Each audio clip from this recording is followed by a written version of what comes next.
Hai kawan, jumpa lagi di Kulik Bareng. Kali ini kita mau bahas sebuah buku lagi nih. Sebuah buku yang akan bikin kita punya perspektif baru soal menjadi kuat dan tahan banting, ya kan? Nah, gimana bukunya? Sebelum kita mulai, jangan lupa untuk subscribe channel ini ya, supaya kita terus semangat nih bikin video di tiap minggunya. Oke, jadi tanpa berpanjang-panjang lagi, mari kita mulai.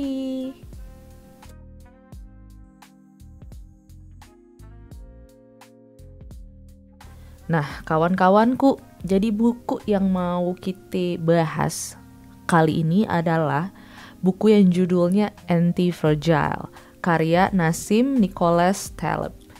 Nah, buku ini mungkin bisa mengubah kita tentang cara kita memandang hidup gitu. Kalau biasanya kita dengar kata fragile kan artinya rapuh ya, mudah pecah gitu kan, seperti gelas-gelas kaca ya kan. Nah, lawannya tuh biasanya disebut robust atau kuat. Tapi di buku ini, Taleb memperkenalkan istilah baru yaitu anti-fragile. Nah, bukannya sekedar kuat, tapi justru tumbuh lebih kuat saat menghadapi tekanan, guncangan, atau ketidakpastian. Jadi bayangin gitu ya kan, sebuah kaca. Kalau kita jatuhin sekali aja kan langsung pecah tuh. Nah, itu namanya fragile. Tapi kalau misalnya bola baja gitu, kita jatuhin berkali-kali tetap sama dia.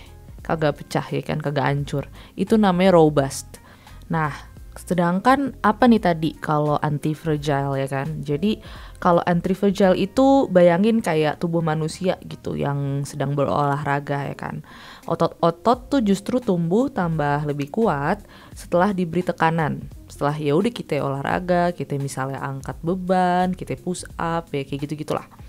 Nah, tapi anti-fragile ini di sini bukan sekedar bertahan, tapi juga bertumbuh dan berkembang lewat kesulitan. Ya kayak olahraga tadi, otot-otot makin kuat setelah kita kesulitan, bersusah payah, capek, sakit badan kita karena kita berolahraga. Ya kayak gitu.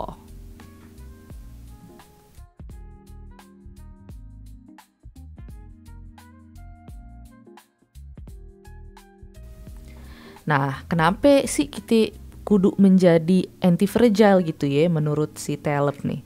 Jadi menurut Taleb, beliau menekankan kalau dunia kita ini kacau dan penuh kejutan, sulit diprediksi.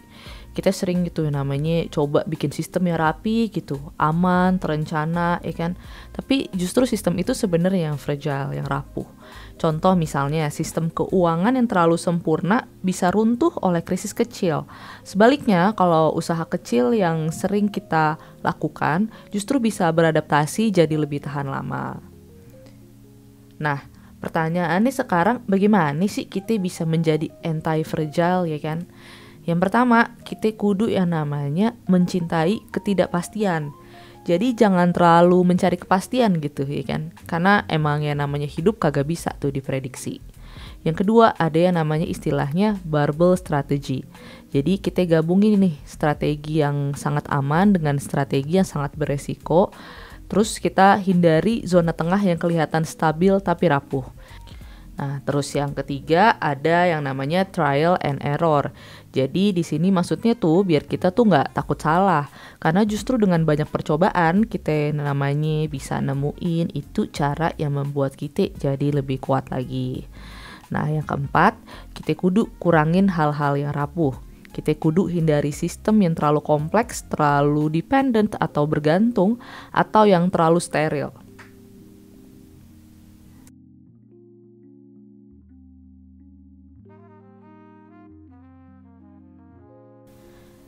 Nah, untuk kehidupan sehari-hari nih, jadi anti-fragile ini bisa kita adaptasikan ke dalam tubuh kita, pikiran kita, karir, atau emosi.